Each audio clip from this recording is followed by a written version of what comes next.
नमस्कार। आज हम लोग फिर से हमारी धन योग की जो सीरीज़ है उसे कंटिन्यू करेंगे। आज हम लोग बात करेंगे मिथुन लग्न जेमिनी असेंडेंट में होने वाले धन योग, वेल्थ योग, लक्ष्मी योग के बारे में बात करेंगे। इससे पहले हम लोग बात कर चुके हैं डिटेल में अबाउट मेष लग्न और वृषभ लग्न। इस वीडियो के अंत तक आप ये आसानी से खुद से जान पाएंगे कि आपके चार्ट में किस प्रकार के धन योग हैं, कब वो फलित होंगे और जो भी उनके बारे में डिटेल है आप आसानी से समझ पाएंगे। मैंने इस वीडियो को बेसिकली जो है 5 पॉइंट्स पर डिवाइड किया जिससे आपको समझने में आसानी हो कि पहले हम लोग बात करेंगे हाउसेस के बारे में, भाव के बारे में कि कौन से भाव रिस्पॉन्सिबल हैं। दूसरा हम बात करेंगे प्लैनेटरी कॉम्बिनेशन की, ग्रह किस प्रकार से किन हाउसेस में बैठे हैं कि हम धन योग की बात कर सकें। थर्ड पॉइंट हम बात करेंगे प्लैनेट के स्टेटस के बारे में कि आपके चार्ट में प्लैनेट फास्ट मूविंग है, स्लो मूविंग है या वक्री रेट्रोग्रेड है। चौथे हम बात करेंगे फोर्थ पॉइंट में अबाउट टाइमिंग ऑफ इवेंट की वो धन योग कब एक्टिवेट होगा। और लास्ट मोस्ट इंपॉर्टेंट की कार्मिक एक्सेस और लग्न के बारे में हम लोग बात करेंगे। देखिए, ये एक बेसिक कुंडली है आपकी, एक लग्न चार्ट D1 चार्ट है मिथुन लग्न का। यहाँ यदि 3 नंबर है तो ये मिथुन लग्न है। आप इस चार्ट को आसानी से किसी भी फ्री ऐप की हेल्प से आप वहाँ अपनी डेट ऑफ बर्थ, टाइम और प्लेस डालेंगे तो आपको ये D1 चार्ट, लग्न चार्ट मिल जाएगा। यहाँ देखेंगे 12 हाउसेज आप काउंट करें, 1 2 3 4 5 6 7 8 9 10 11 और 12, तो 12 भाव है। 12 भाव में आप देखेंगे अलग अलग नंबर लिखे हुए हैं। हर एक नंबर एक पर्टिकुलर राशि को रिप्रेजेंट करता है। जैसे कि जो 3 है ये मिथुन राशि को रिप्रेजेंट करता है और हर एक राशि का कोई ना कोई स्वामी होगा, कोई ना कोई रूलर होगा जो उसे गवर्न करेगा, जिसे हम लोग राशि स्वामी कहते हैं। ये आपका 11वां भाव यहाँ 1 नंबर लिखा है यहाँ पे, इट मीन्स कि ये मार्स इसे रूल करता है। ये आपकी मेष राशि है। तो हम सबसे पहले बात करते हैं कौन कौन से हाउसेस, कौन कौन से भाव रेस्पॉन्सिबल है धन योग के लिए। देखिए बेटा, तो उससे पहले आपके रेस्पॉन्सिबल है दैट इज व्हाट, आपका सेकेंड हाउस, दूसरा भाव, 11वां भाव और एक आपका 9th हाउस। ये आपका 11th हाउस, सेकेंड हाउस और ये आपका 9th हाउस। हम बात करते हैं कैसे। जो 11th हाउस है वो हमारी लाइफ में इनकमिंग गेन्स, इनकमिंग प्रॉफिट्स को दिखाता है। सेकेंड हाउस बर्थ चार्ट में रिप्रेजेंट करता है आपके एक्यूमुलेटेड वेल्थ को, आपके एसेट्स को या आपके पेरेंटल वेल्थ को। सेकेंड हाउस रिप्रेजेंट करता है। 9th हाउस रिप्रेजेंट करता है फॉर्च्यून, लक, भाग्य। बिकॉज अगर 9th हाउस का सपोर्ट है तो हम जो एक बहुत ज्यादा जो वेल्थ एक्यूमुलेशन वाली जो बात है वो बिना भाग्य के नहीं आती, इसलिए 9th हाउस भी इंपॉर्टेंट है। 3 भाव जो है बेसिकली ये सबसे ज्यादा इंपॉर्टेंट है इसके लिए, वेल्थ योग के लिए। तो अब देखिए, यहाँ अगर आप देखेंगे तो यहाँ आपके फर्स्ट नंबर लिखा है मेष राशि, इसे रूल करते हैं आपके मंगलदेव, मार्स। ध्यान रखिए ये चीज। यहाँ आपकी 4 लिखा है, इसे रूल करते हैं आपके चंद्रमा, मून, दैट इज कर्क राशि। और यहाँ आपकी 11वां नंबर लिखा है दैट इज व्हाट, कुंभ राशि, एक्वेरियस साइन, इसे रूल करते हैं आपके सैटर्न, शनिदेव। तो हमें पहले मालूम पड़ गया कि इन तीनों भावों के स्वामी कौन है। 11वें भाव के स्वामी आपके मंगलदेव हैं, दूसरे भाव के स्वामी आपके चंद्रदेव हैं और 9वें भाव के स्वामी आपके शनिदेव हैं। These 3 planets are very very important for what, for wealth purpose. Remember, मैं इस वीडियो में सिर्फ वेल्थ की बात कर रहा हूं। अब 11th लॉर्ड का प्लेसमेंट कैसा होगा, सेकंड लॉर्ड का प्लेसमेंट कैसा होगा, उसके हिसाब से हम बात करेंगे। तो पहला देखो, अब बात करते हैं second point, that is planetary combination. पहली बात तो कि मंगल अपनी ही राशि में 11वें भाव में बैठा है तब भी ठीक है, चंद्रमा अपने ही भाव में बैठा है तब भी ठीक है, और सैटर्न अपनी ही राशि में बैठा है 9वें भाव में, तो ये भी ठीक है। इंपॉर्टेंट कॉम्बिनेशंस क्या होते हैं कि यदि 11वें भाव में दूसरे भाव का स्वामी आके बैठ जाए, मतलब कि चंद्रमा भी यहाँ के बैठ जाए साथ में, मंगल और चंद्र साथ में बैठ जाए 11वें भाव में, तो ये एक धन योग का निर्माण करता है। उसी प्रकार से सेकंड हाउस के साथ 11th हाउस का लॉर्ड भी बैठ जाए, मतलब यहाँ अगर मार्स बैठ जाए तब भी ये धन योग का निर्माण करता है। बड़ी चीज ध्यान रखिए, यहाँ पर जो मार्स है वो नीच का है, मंगल देव यहाँ नीच के हो जाते हैं, तो एक ये इंपॉर्टेंट चीज है। अब इंपॉर्टेंट कैसे है कि मैं यहाँ सिर्फ वेल्थ की बात कर रहा हूँ, रिमेंबर मैं यहाँ पे सिर्फ और सिर्फ वेल्थ की बात कर रहा हूँ। नीच के हो जाने की वजह से जो बाकी प्रॉब्लम्स होंगे मार्स और मून के कंजंक्शन की वजह से, मैं उसको डिस्कस नहीं कर रहा, मैं सिर्फ वेल्थ वाले पार्ट को डिस्कस कर रहा हूँ। तो डेफिनेटली ये एक वेल्थ योगा तो बनेगा, but after so many struggle, so many efforts, ये इंपॉर्टेंट चीज ध्यान रखिएगा। तो पावरफुल वेल्थ योगा क्या आपका सबसे 11वें भाव में दोनों बैठ जाए, this is the most powerful one. ये भी वेल्थ योगा है, बट आपको बहुत सारे एफर्ट्स लगाने होंगे, बहुत सारे, तब आप वेल्थ एक्यूमुलेट कर पाएंगे। तो कहने का मतलब कि 11th हाउस और सेकंड हाउस का आपस में किसी भी प्रकार का कनेक्शन अगर बनता है, यहाँ पे कंजक्शन युति हो रही है, तो वो वेल्थ योग का निर्माण करता है। एक बात तो ये। दूसरी बात हम बात करते हैं कि 9th हाउस के बारे में, कि 9th हाउस यदि आपके 11वें भाव या आपके सेकंड हाउस से इंटरलिंक हो, कोई कनेक्शन बनाए, तब भी धन योग का निर्माण होता है। मतलब कि उस केस हम क्या बोलेंगे, मान लीजिए सैटर्न आपके यहाँ बैठ जाए मार्स के साथ, सैटर्न जो है वो मार्स के साथ बैठ जाए 11वें भाव में, तो इसका मतलब कि आपका लक अब सपोर्ट करेगा। जो हमने स्टार्टिंग में कहा कि बहुत एक्सट्रीम पैसा कमाने के लिए हार्ड वर्क के साथ साथ आपके लक का, आपके फॉर्चून का सपोर्ट करना भी बहुत जरूरी है। इट मीन्स कि यदि ये सैटर्न यहाँ बैठ जाए 11वें भाव में, तो ये एक लक्ष्मी योग का निर्माण करता है, आप ऐसा समझ सकते हैं। आई होप यहाँ तक आपको पॉइंट क्लियर है कि जो मैंने बातें बोली। इसके अलावा देखो 11th लॉर्ड आपके बर्थ चार्ट में कहाँ बैठा है, सेकंड लॉर्ड आपके बर्थ चार्ट में कहाँ बैठा है, वो भी कुछ इंपॉर्टेंट रोल प्ले करते हैं। उसके लिए मैंने सेपरेट वीडियोस बना रखे हैं कि अलग अलग भाव के स्वामी 12 भाव में किस प्रकार के फल देंगे, आप उसे जाकर जरूर देखें। तो ये बात होगी प्लैनेटरी कॉम्बिनेशन की।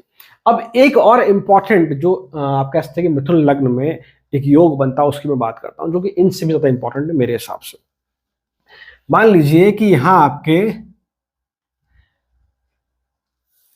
चंद्रमा के साथ यदि जुपिटर आके बैठ जाए, बृहस्पति, ठीक है, ध्यान रखिए जुपिटर आपके 7th हाउस के स्वामी है, साथ ही आपके 10वें भाव के भी स्वामी है। जुपिटर है, 2 राशियों को रूल करते हैं, धनु राशि और मीन राशि, इन दोनों के स्वामी गुरुदेव बृहस्पति जुपिटर होता है।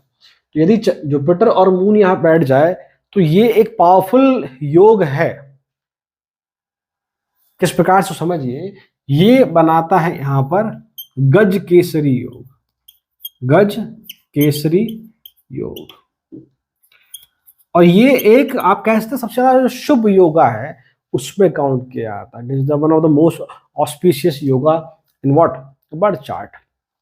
हम लोग मान के चल रहे हैं कि यहाँ गज केसरी योग प्योर फॉर्म में बन रहा है, किसी प्रकार का एफ्लिक्शन नहीं है। मैंने इसको डिटेल वीडियो बनाया कि गज योग केसरी योग कब फलित होता है, उसे जाकर जरूर देखें आप लोग। अब देखिए what is the meaning of this गज केसरी योग। एक्चुअली गज केसरी योग का बहुत ज्यादा लेना देना नहीं है लिक्विड कैश के साथ, पैसे के साथ। गज केसरी योग इज व्हाट, एक्चुअली गज is what, elephant, elephant represent wisdom. Kesari, Kesari is what, lion, lion represent strength. मतलब कि ये योग बताता है आपके विजडम के स्ट्रेंथन होने के बारे में, कि आपकी जो बौद्धिक क्षमता है वो बहुत ज्यादा सुदृढ़ है, स्ट्रेंथन है, जिसकी वजह से आप लाइफ में अच्छे डिसीजन लेते हैं। So what is the actual meaning of गज केसरी योग, क्या होता है उसका मीनिंग, कि आप अगर ये कॉम्बिनेशन चार्ट में है तो ये बताता है कि आपकी सोसाइटी में आपसे लोग पूछ के काम करते हुए देखे जाएंगे, आप अपने अच्छे कर्मों की वजह से हमेशा याद किए जाएंगे। मीन्स कि इस प्रकार से कि आपके चले जाने के बाद भी लोग आपको याद करेंगे कि हाँ इन्होंने बहुत अच्छा काम किया। एक्चुअली बेसिकली गज केसरी योग is what with reputation,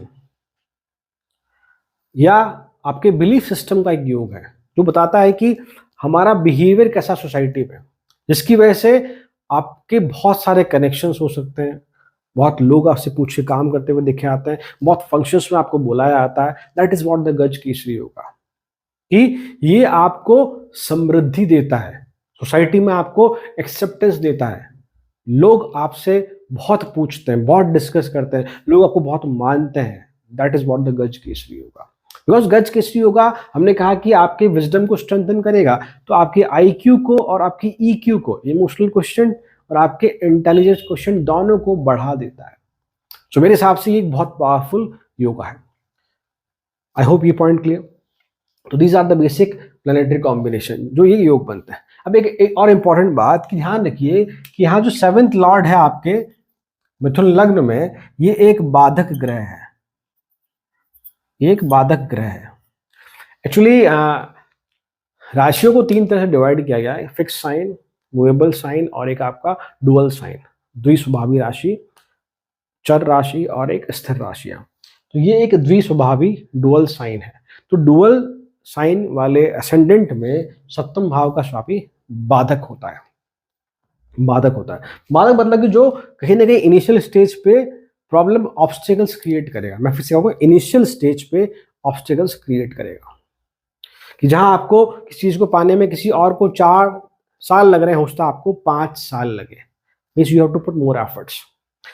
actually Kalidas ji की एक पुस्तक है कालामृता करके, उसमें बहुत डिटेल में बहुत सुंदर शब्दों में समझाया गया है व्हाट अबाउट द बाधक एंड बाधकेश। जब भी आपको कोई मौका मिले, यदि आप एस्ट्रोलॉजी के स्टूडेंट हैं तो आप उसे जाकर जरूर पढ़ें। सो यहाँ तक की बात होगी हमारी। तो ये बाधकेश क्या है कि चूंकि 7th लॉर्ड है यहाँ बैठा होता है, जरूर ये तो जरूर है कि भाई इनिशियल व्हाट वी से इनिशियल लाइफ में या इनिशियल डेज में स्ट्रगल क्रिएट करेगा, बट ओवरऑल एक अच्छा हेल्दी कॉम्बिनेशन है। साथ में ये भी रिप्रेजेंट करता है कि 7th लॉर्ड है, सप्तम भाव का स्वामी है। तो ये जो जुपिटर मून अगर साथ में है, या 7th लॉर्ड का कनेक्शन अगर 11th हाउस से भी बन रहा है, मार्स जुपिटर के साथ में है, तब भी ये दिखाता है कि मैरिज के बाद, विवाह के बाद जो आपकी लाइफ में इनकमिंग गेन है वो बढ़ता हुआ देखा जाएगा। So these are what the planetary combination. ये बात होगी कि आपके चार्ट में अगर ऐसा कुछ है तो वो एक बहुत बड़ा वेल्थ योग क्रिएट कर रहा है। अब बात करते हैं प्लैनेट स्टेटस के बारे में। तो प्लैनेट स्टेटस बेसिकली मैं 3 तरह से डिवाइड करता हूं इसे। एक आपका स्लो मूविंग प्लैनेट, एक आपका फास्ट मूविंग प्लैनेट हो सकता है, एक आपका वक्री ग्रह है। मतलब ग्रहों को बेसिकली जो मैं डिस्कस करता हूँ 3 तरह से, एक तो स्लो मूविंग, फास्ट मूविंग और रेट्रोग्रेड, वक्री ग्रह। कंबस की हम बात नहीं करते, उसका बहुत कोई योगदान नहीं है वेल्थ को लेकर। तो देखिए, तो बेसिकली सैटर्न और जुपिटर जो है, सैटर्न और जुपिटर ये दोनों प्लैनेट हमारे स्लो मूविंग प्लैनेट है।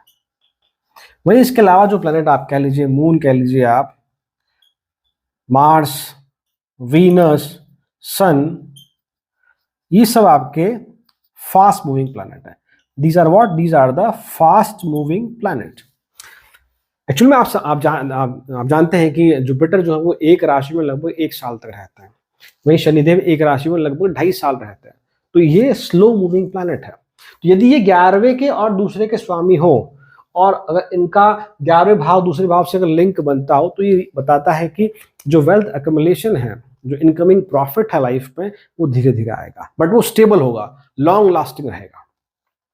वहीं ये जो प्लैनेट है ये फास्ट मूविंग प्लैनेट है।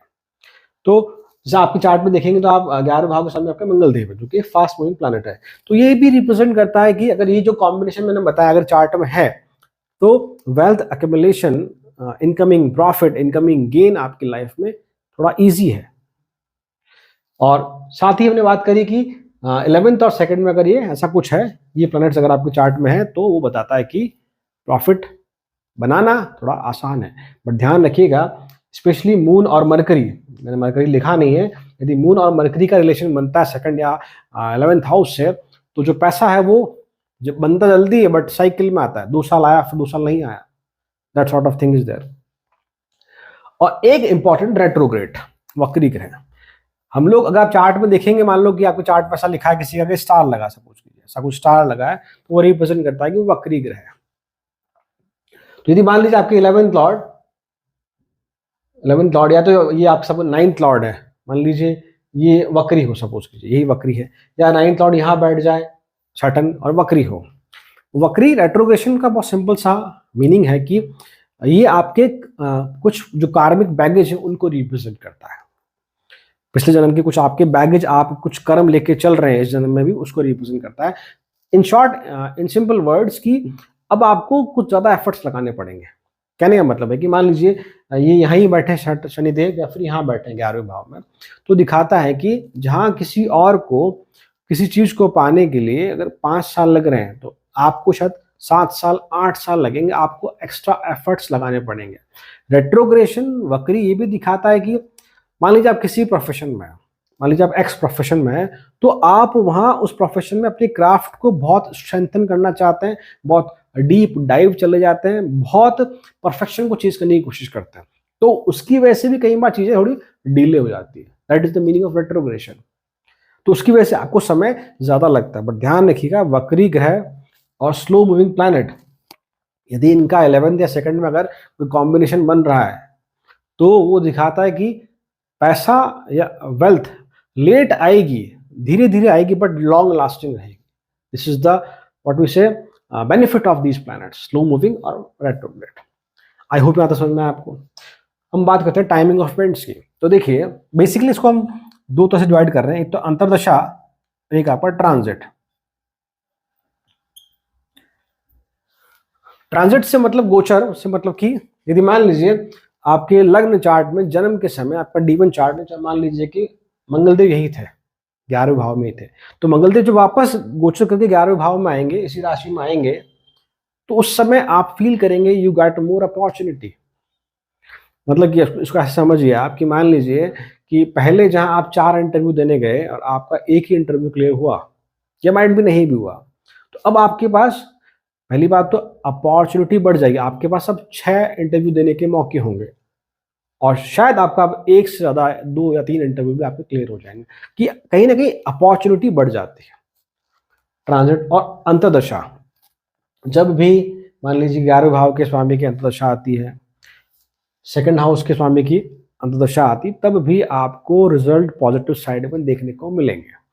हम दशाओं की यहाँ बात नहीं कर रहे हैं, बिकॉज दशा जरूर है कि हर किसी के जीवन में 11वें भाव की दशा है स्वामी की, या दूसरे भाव के स्वामी की दशा है, तो अंतर्दशा में जरूर आपको रिजल्ट देखने को मिलेगा। तो ये जो मैंने बातें करी है, ये सिर्फ और सिर्फ वेल्थ परसेप्शन से ही बात कर रहा हूँ। रिमेंबर, मार्स और मून यदि 11वें भाव में साथ है, तो इसके अलावा कुछ और भी इश्यूज होते हैं, उसको हम डिस्कस नहीं कर रहे हैं, सिर्फ वेल्थ वाले पार्ट को डिस्कस कर रहे हैं। नेक्स्ट वन इज द लग्न एंड द कार्मिक axis, the most important one and the most interesting also. मान लीजिए जो हमने बात करी प्लैनेटरी कॉम्बिनेशन की, धन योग की हमने बात करी, मान लीजिए आपके चार्ट में इसमें किसी प्रकार का कोई धन योग नहीं बन रहा, किसी प्रकार का कोई धन योग नहीं बन रहा, परंतु यदि आपका लग्न लॉर्ड जो है, मतलब कि मिथुन, मतलब कि आपके यदि मरकरी यदि वो स्ट्रांग है चार्ट में, स्ट्रांग है चार्ट में, तो डेफिनेटली आपको जो भी बेसिक रिक्वायरमेंट है लाइफ में, बेसिक एमिनिटीज जो आपको चाहिए, बेसिक सुख सुविधाएं आपको जो जीवन में चाहिए, वो आपको मिल जाएगी। वो डिपेंड करता है दशा पे कि वो समय कब आएगा, बट वो जरूर मिलेगी। जैसे मान लीजिए कि आपके मरकरी यहीं बैठे हो, लग्न में बैठे हो, अपनी राशि में बैठे हो, या चौथे भाव में एग्जॉल्टेड हो मरकरी, इस प्रकार से, तो ऐसे कुछ कॉम्बिनेशन वो बताता है कि मरकरी यदि सुंदर स्थिति में है। मान लीजिए यहाँ राहु के साथ ही बैठे हैं मरकरी, उसकी हम बात करेंगे, तो ये डेफिनेटली आपके लग्न को स्ट्रेंथन बनाता है और जो बेसिक सुख सुविधाएं हमें जीवन में जरूर मिलती हुई देखी जाती है। Now the karmic axis. Karmic axis is what basically the placement of Rahu and Ketu, कि आपके चार्ट में राहु केतु किस प्रकार से। अब मान लीजिए कि राहु केतु आपके चार्ट में यहाँ लग्न में है, मान लीजिए राहु, तो केतु ऑब्वियसली आपके 7th हाउस में होंगे। एक तो ये पॉसिबिलिटी, और यदि मान लीजिए कि राहु आपके चौथे भाव में है, केतु आपके 10th हाउस में, ये दो प्लेसमेंट जो है, और एक आप चाहे तो ये भी लिख सकते हैं, राहु 3rd हाउस में और केतु आपके यहाँ 9th हाउस में। बेसिकली राहु यदि पहले भाव में और तीसरे भाव में, इसको आप रहने दीजिए।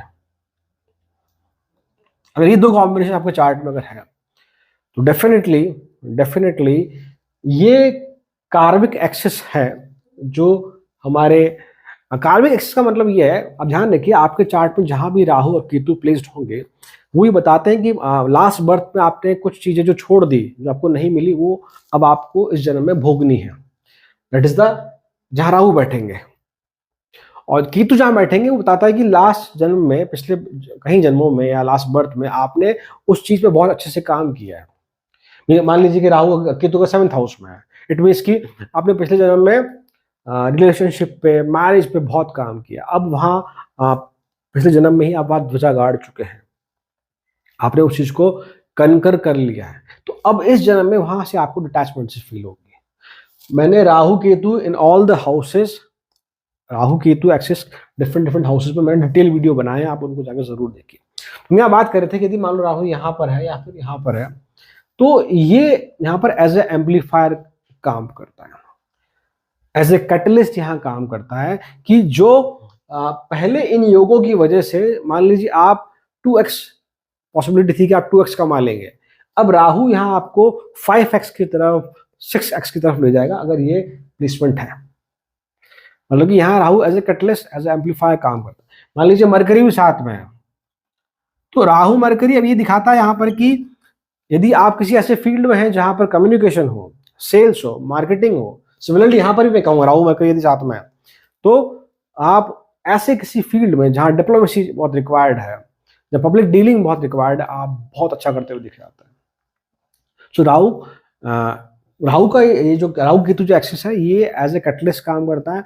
और केमिस्ट्री की लैंग्वेज में कैटलिस्ट आप सभी जानते हैं कि वो होता है जो रिएक्शन में पार्टिसिपेट नहीं करता बट रेट ऑफ रिएक्शन को बढ़ा देता है, मतलब कि ओवरऑल वो एक्टिवेशन एनर्जी कम कर देता है। अगर आप साइंस स्टूडेंट है तो आप इसे कोरिलेट कर पाएंगे। इन शॉर्ट कि वो उस प्लैनेट की जो क्वालिटीज है उसको स्ट्रेंथन कर देता है, इन सिंपल लैंग्वेज। सो यदि कार्मिक एक्सिस कुछ इस प्रकार का है तो आप वो वीडियो जाकर जरूर देखें, Rahu in the first house, Ketu in the 7th house, या Rahu in the 3rd house, Ketu in the 9th house. उससे आप काफी कुछ समझ पाएंगे कि हाँ मेरी लाइफ की जो मेन डायरेक्शन है वो किस तरफ है। सो आई होप ये वीडियो आपको मीनिंगफुल लगा होगा, कुछ आपने यहाँ से सीखा होगा, कुछ आपको वैल्यूबल इंसाइट इन्फॉर्मेशन मिले होंगे। अगर ऐसा है तो प्लीज़ आप इस वीडियो को अपने फ्रेंड के साथ जरूर शेयर कीजिए, यहाँ कमेंट कीजिए, अपना फीडबैक दीजिए, what you think about this, या मैं क्या और इम्प्रूवमेंट कर सकता हूँ आप सजेस्ट कीजिए, वो बहुत इंपॉर्टेंट है मेरे लिए। और सच में अगर बहुत जेन्युइन लगा आपको तो आप मुझे सुपर थैंक्स कर सकते हैं, आप मुझे किसी भी तरह से सपोर्ट कर सकते हैं, जिससे मुझे भी थोड़ा मोटिवेशन मिलता है कि और वीडियोस बनाने हैं, ताकि आपको वीडियो के थ्रू ही हेल्प मिल जाए, आपको किसी एस्ट्रोलॉजर को कंसल्ट करने की जरूरत ना पड़े, स्पेशली धन योग को लेकर। इसके अलावा अगर आप कोई कंसल्टेशन चाहते हैं तो डेफिनेटली आप डिस्क्रिप्शन में जाएं, वहाँ मैं डिटेल्स शेयर की आप वहाँ कर सकते हैं। सो ये आज का अपना वीडियो रहा। मिलते हैं हम नेक्स्ट वीडियो में जब हम बात करेंगे about the next phase what Kark ascendant. Till then thank you so much. ओम नमः शिवाय।